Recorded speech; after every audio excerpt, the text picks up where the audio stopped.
The next poem that we have to study is Women Like Me, which was written by Maram Al Massari, and it is a poem from the anthology From a Red Cherry on a White Tiled Floor. Okay, so going to the writer, you can see Maram Al Masri is a Syrian writer who was living in Paris. She is considered one of the most renowned and captivating feminine voices of her generation in Arabic.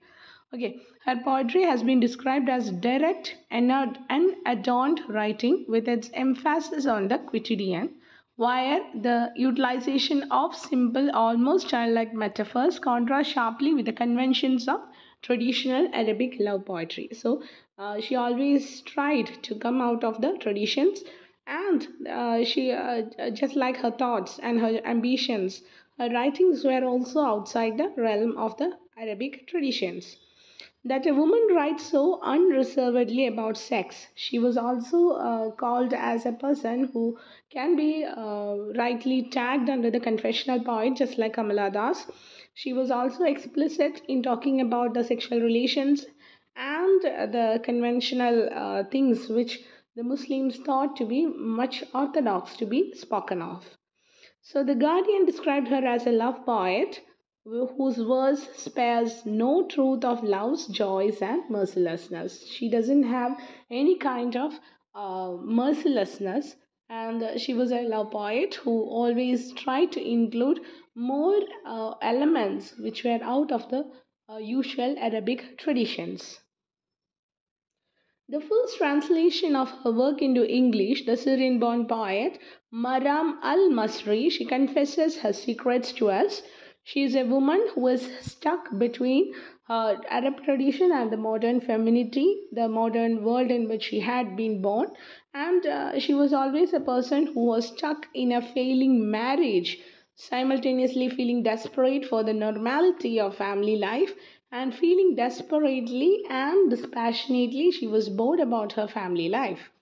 And the poems in which she had written, they are filled with the feelings of abandonment, and a real abandonment was written when she found that her husband was cheating on her, and yet she confides in us that she too is a cheat, that she was really not happy in the first place about the marriage. So she was also living a miserable life in the marriage.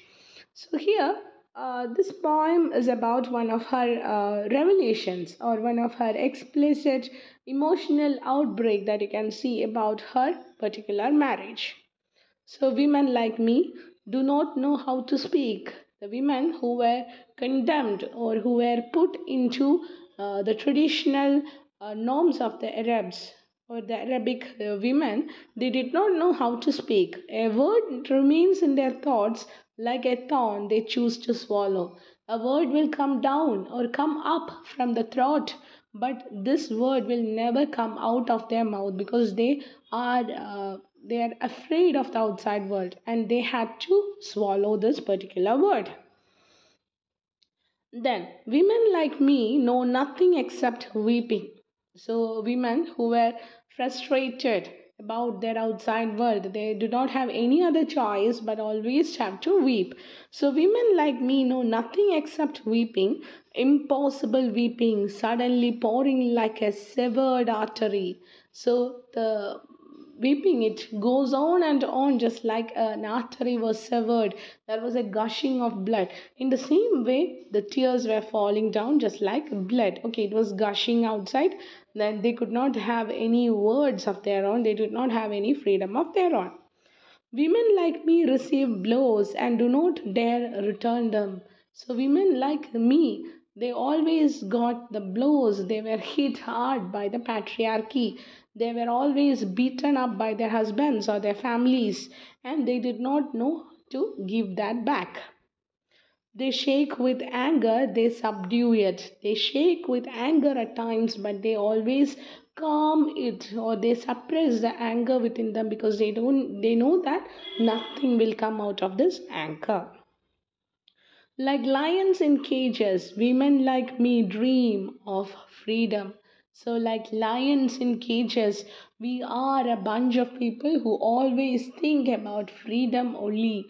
Freedom is a distant reality because an Arab woman is a woman who is still, she is within the shackles or the bondage of the patriarchy. Even now, when we say that the racial discrimination of the Negroes and the blacks, and we talk about the racial discrimination that happened in India, even we say that the women were always uh, they were always in shackles before, but now the modern woman, she has a definite space, so she of course have a definite voice of her own. But this is not possible for an Arab writer. If an Arab woman writes against the authority, she is always deemed as a person who has to be noted, or she has to be have a fatwa which was produced for killing her. Anybody can kill her. That is the usual notion.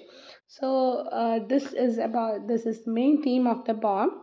Now, the background of this particular poem is the Syrian city of Aleppo. It crumbles into rubble, which was assailed by the Russian bombs, government artillery, and chemical weapons. In the heat of the battle, the Turkish troops and the Kurdish fighters turn on one another, fighting their age-old war. They had an year-old, or they had an age-old enmity between them, and they began to fight. Though both are supposed to be fighting a common enemy, yet they began to fight amongst themselves. Now, the Islamic State, that is ISIS, advancing on the battered, tortured civilians of the Aleppo and other Syrian and Kurdish communities in a murderous pioneer movement, they comes over to win a war against this poor Syrian people. So that is the main background of this particular poem. Okay. Now, when you think about the theme of the poem, it's more complicated and postmodern and differently tortured than that. You can see the themes in which Maram Al Massari has written is a war poetry from the diaspora. She is writing her language from, or she is writing the poetry from Canada. Okay, from those who are not there, scattered into limbo. She is scattered like a limbo, and she is writing from the other country. Now, when she says that she went into the other country, she always had a kind of identification crisis. She always wondered what she is, or what kind of a writer she was. And she tried to find the most freedom out of the new nation in which she has lived. So, Canada was able to give her a new world, to give words to her writings, or voice to the writings about her own native country. Okay, so thank you.